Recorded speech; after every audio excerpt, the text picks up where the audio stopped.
샬롬. 오늘도 초등학교 스터디 TV에 들어오신 여러분, 먼저 구독, 좋아요는 사랑입니다. 날씨가 갑자기 확 쳐졌어요.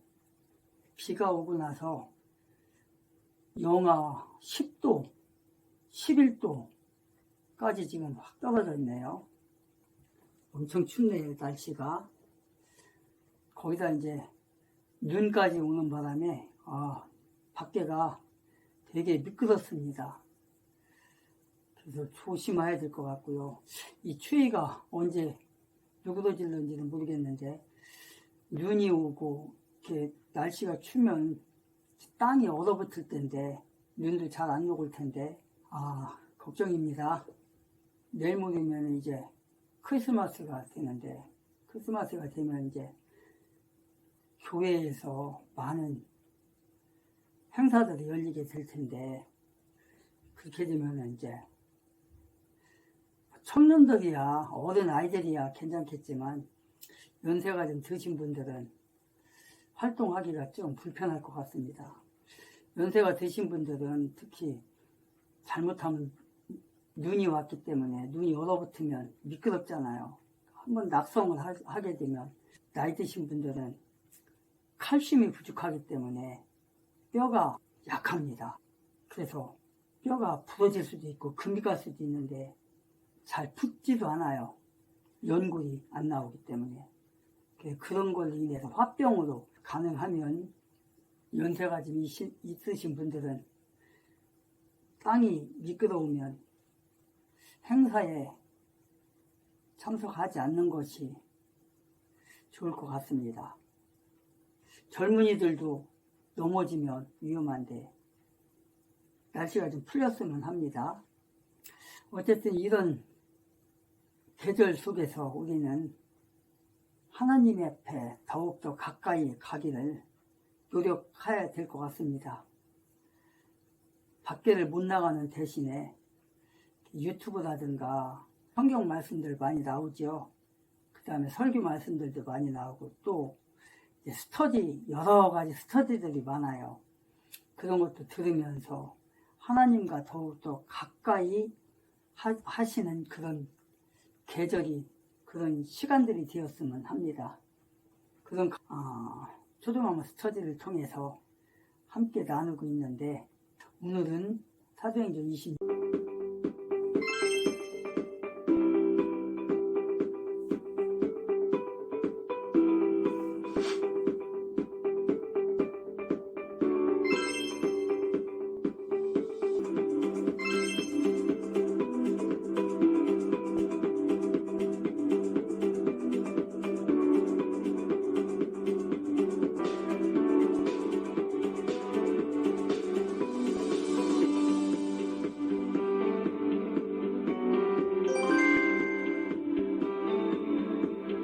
6장을 오늘 이제 하게 될 텐데, 지난번에 사도행전 25장 마무리를 했죠. 그래서 이제 지난번에는 이제 그 베스도가 이제 팔레스틴 가이사랴로 부임을 해서 3일 후에 예루살렘에 가서 예루살렘에 그 유력자들을 만났죠.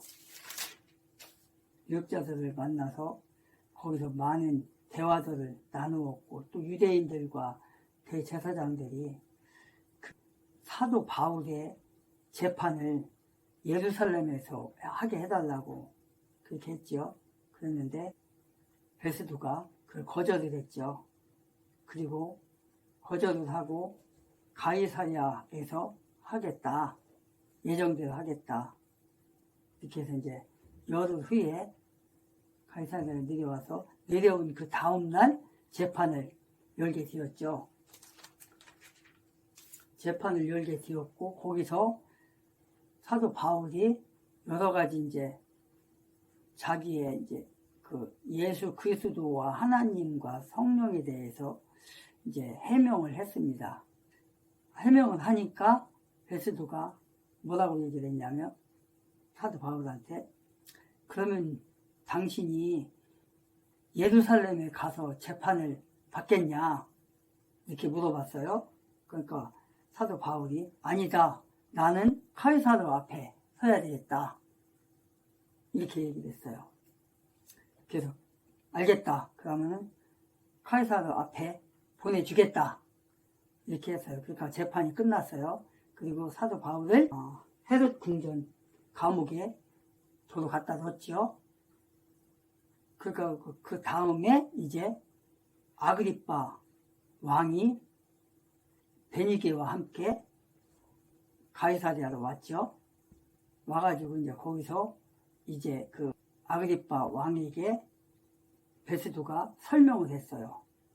그 왕 앞에서 내가 사실 여기 도착하니까 이러이러한 일들이 일어났다. 그게 뭐냐 하면 유대인들과 수 제사장이 바울이라는 사람을 재판을 고소를 해가지고 재판을 하게 했다.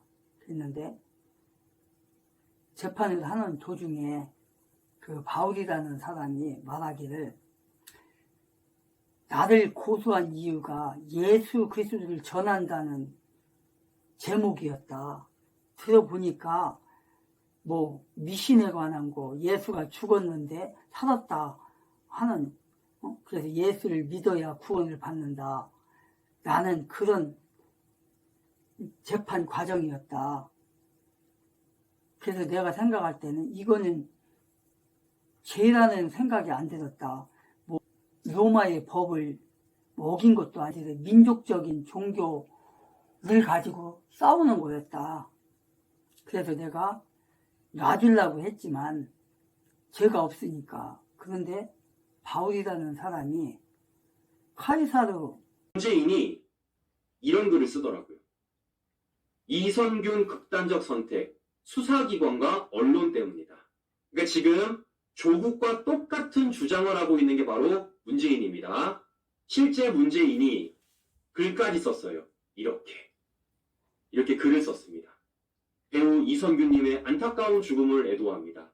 영화와 드라마로 친숙했던 배우여서 마치 잘 아는 지인이 세상을 떠난 것만 같습니다. 라고 글을 쓰면서 뭐라고 썼느냐? 이렇게 썼습니다. 지금처럼 범죄 혐의가 확인되기도 전에 피의 사실이 공표되거나 언론에 흘러나가면서 축축성 보도가 난무하고 과도하게 포토라인을 세우는 등 명예와 인격에 큰 상처를 주어 극단적 선택으로 내모는 일은 이제 끝나야 하겠습니다. 라고 글을 쓴 게 바로 문재인입니다.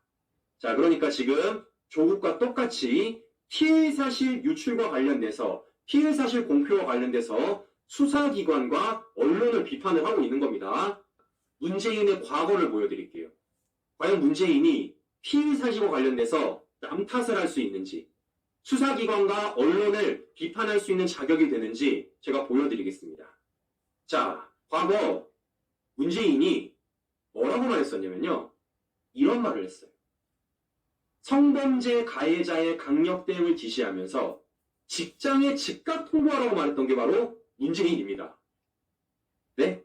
문재인이 뭐라고 그랬다고요? 심지어 언론에 공표되는 걸 넘어서 직장에 알리래요. 이 성범죄 가해자가 실제 성범죄를 했는지 안 했는지 어떠한 판결문이 나오지 않았고 실제적으로 수사 결과가 나오지 않았음에도 불구하고 뭐라는 겁니까? 직장에 알리라고 이야기했던 게 바로 문재인의 지시사항이었다고요.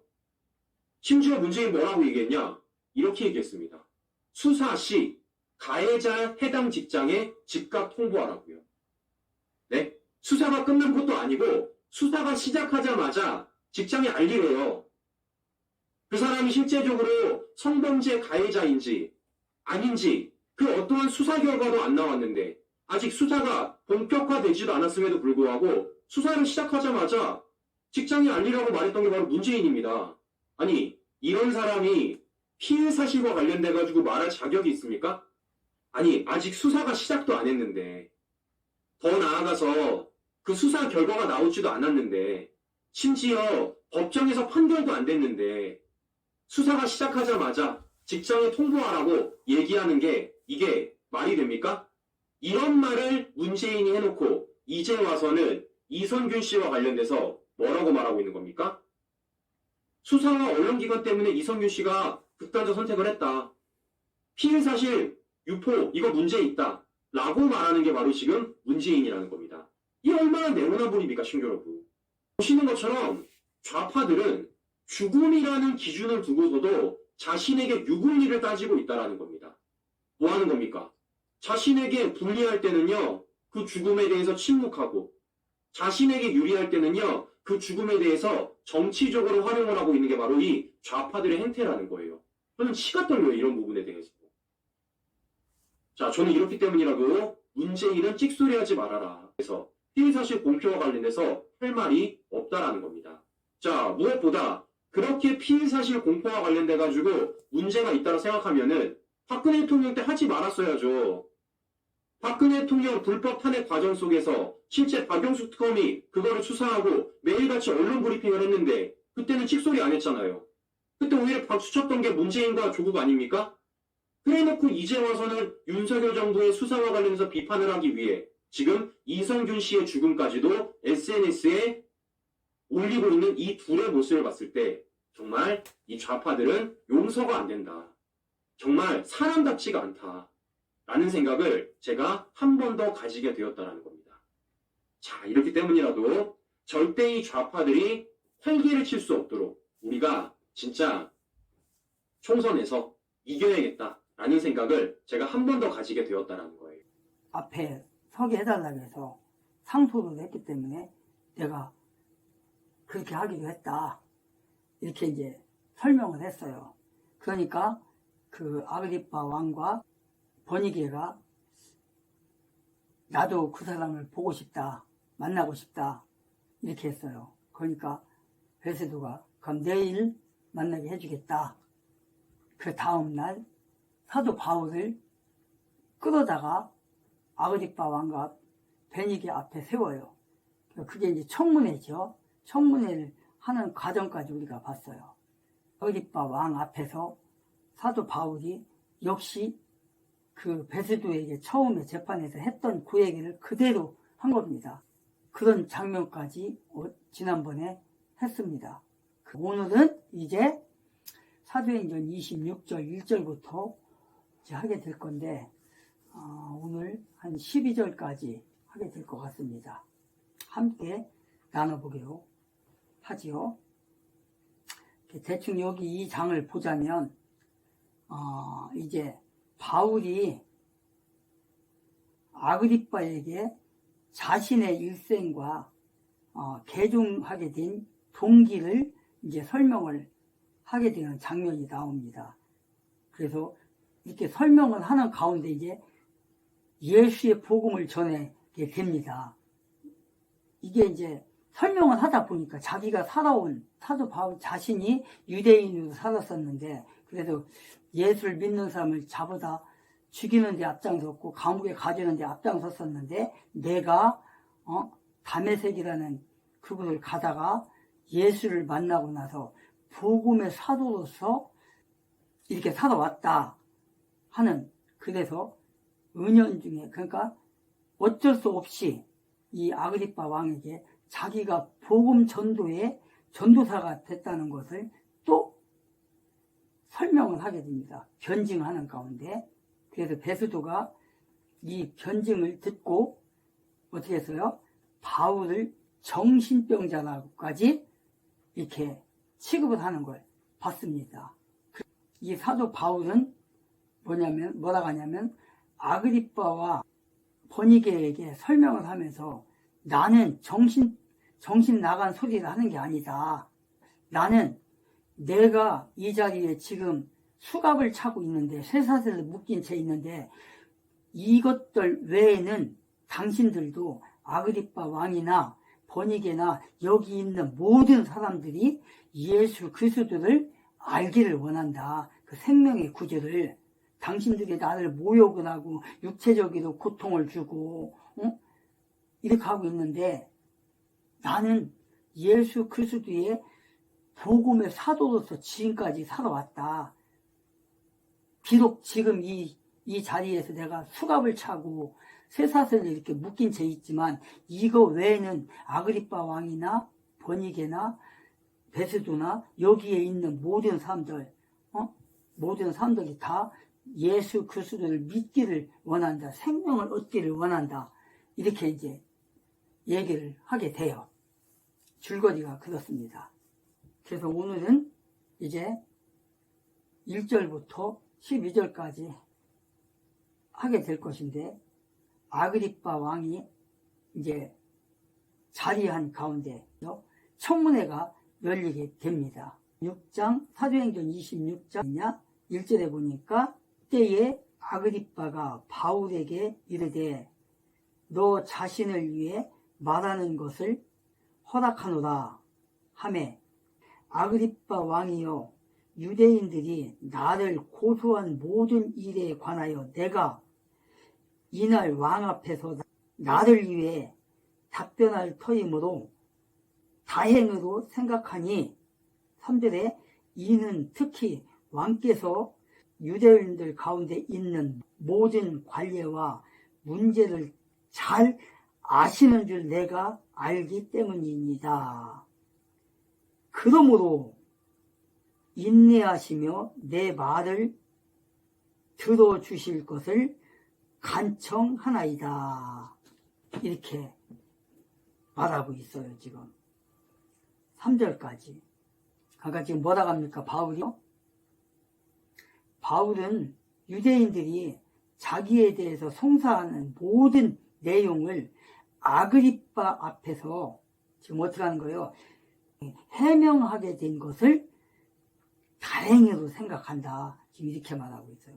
내가 죄인이 아닌데 나를 죄인이라고 하니, 저들이 죄인이라고 하는 것을, 내가 그게 죄가 아니란 것을 아그리빠 왕 앞에서 이렇게 해명할 수 있는 기회를 주심을 감사합니다. 다행입니다.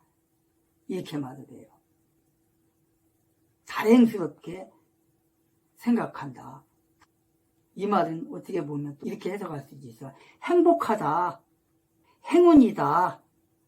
당신 앞에서, 아그리빠 왕 앞에서 내가 서서 나에 대해서 내가 죄인이 아니라는 것을, 오로지 예수 그리스도만 전하해 왔다는 것을 해명할 수 있는 기회를 줘서 아그리빠 왕이여 감사하다. 이 자리를 마련해 준 아그리빠 왕께 감사하다. 다행이다. 이런 말인 거예요, 지금. 그래서 바울이 이렇게 말한 이유가, 유대인들이 나를 고소한 모든 일에 관하여 내가 이날 왕 앞에서 나를 답변할 수 있게 해줘서 감사하다. 그러면서 유대인들 가운데 있는 이 모든 것을, 이 문제를 아그리빠 왕은 그러니 인내하며 한번 나의 문제에 대해서 잘 들어주십시오. 이렇게 말하고 있는 거예요. 아그리빠가 유대인의 모든 풍속과, 이런 상황에서도 신도엽의 절친인 이선균의 편에서 편파 방송을 했다. 이거 명백한 보도윤리 위반이고요. 이 제작진 폐지가 문제가 아니라 감옥 갈 준비하세요. 저희가 반드시 고발 조치하겠습니다. 대한민국은 마약과의 전쟁. 이 마약은 대한민국을 병들게 합니다. 자, 여러분, 서울 강남구 대치동에 금이야 오기야 키운 여러분들의 중학생과 고등학생 자녀들이 마약 음료를 집중력 향상 음료라고 속아가지고 무려 13명이나 마셨습니다. 서울 강남구 대치동에서 오기야 금이야 키운 여러분들의 중학생, 고등학생 자녀가 무려 13명이나 집중력 향상 음료라고 속아서 마약 음료를 마셨습니다. 심지어 이거 굉장히 나쁘게 코카인 그런 수준이 아니라 필로폰 음료입니다. 필로폰 음료. 예? 필로폰 음료를 마셨다. 쳐죽일 놈이죠. 이렇게 뭐 메가, ADHD 이런 식으로. 근데 이놈들이 바로 중국인이었습니다. 중국인, 조선족 범죄자였습니다. 근데 얘네가 도망갔다가 인터폴 적색수배, 인터폴 문제에 대해서 전문적인 지식을 가지고 있는 그런 것을 내가 안다.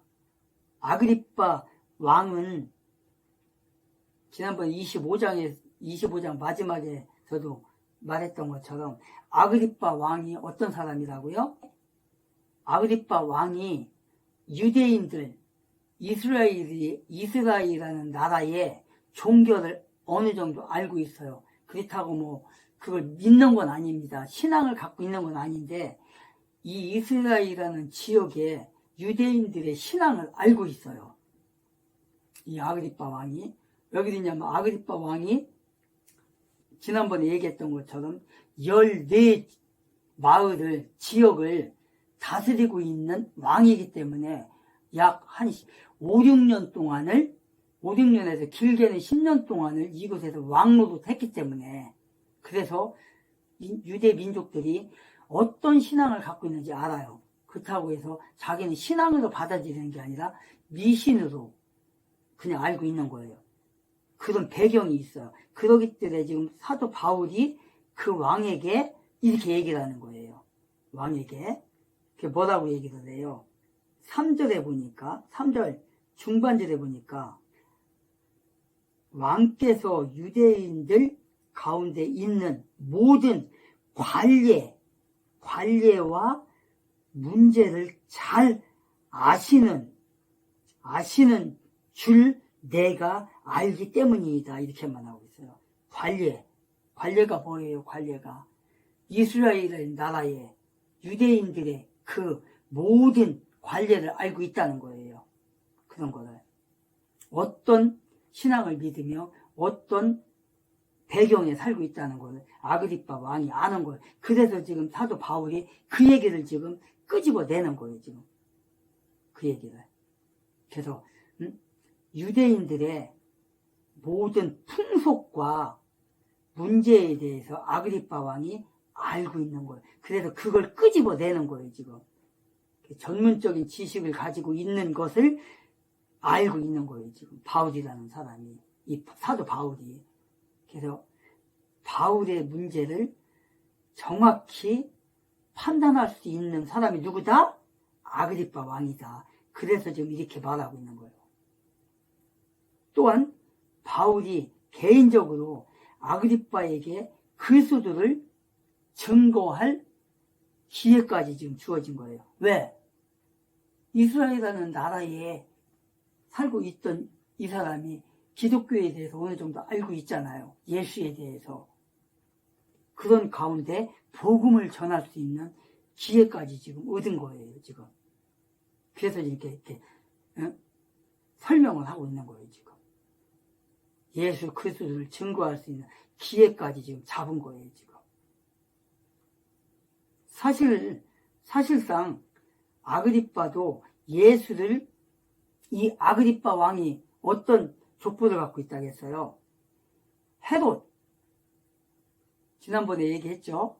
헤롯. 그 마태복음이나 누가복음 이런 데 마태복음에 보면은 헤롯 때에 예수 그리스도가 탄생을 했다. 베들레헴에서. 그때 동방에서 사람들이 왔다고 했잖아요. 과학자들이 왔다고. 거기에서 헤롯이 나온단 말이에요. 그리고 요한이 그 헤롯 왕이 자기 동생의 아내와 살을 때 뭐라고 했어요? 불륜이라고 했잖아요. 거기도 헤롯이 나오죠. 그게 누구냐? 이 사람의, 이 아그리빠 왕의 뭐라고 해야 돼? 증조 할아버지가 되는 거거든요. 그 사람. 그래서 그런 걸 다 알고 있는 거예요. 이스라엘이라는 나라의 종교를. 그래서 예수를, 아그리빠도 역시 예수를 재판한 헤롯이 그의 예수의 유대인들의 신앙의 지도자라는 것을, 메시아를 믿고 있다는 것을 알고 있는 거예요, 지금. 그렇기 때문에 지금 사도 바울이 지금 예수에 대해서 지금 말하고 있는 거예요.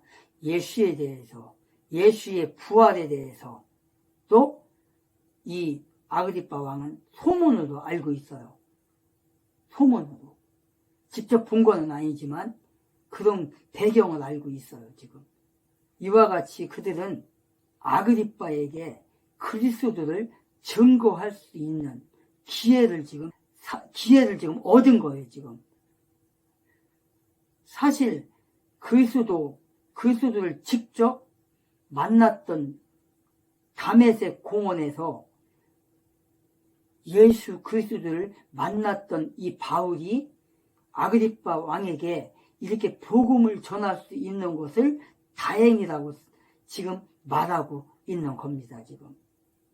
16절을 한번 가볼까요? 16절. 너는 일어나 내 발로 서라. 내가 네게 나타난 것은 이 목적을 이루기 위함이니 곧 네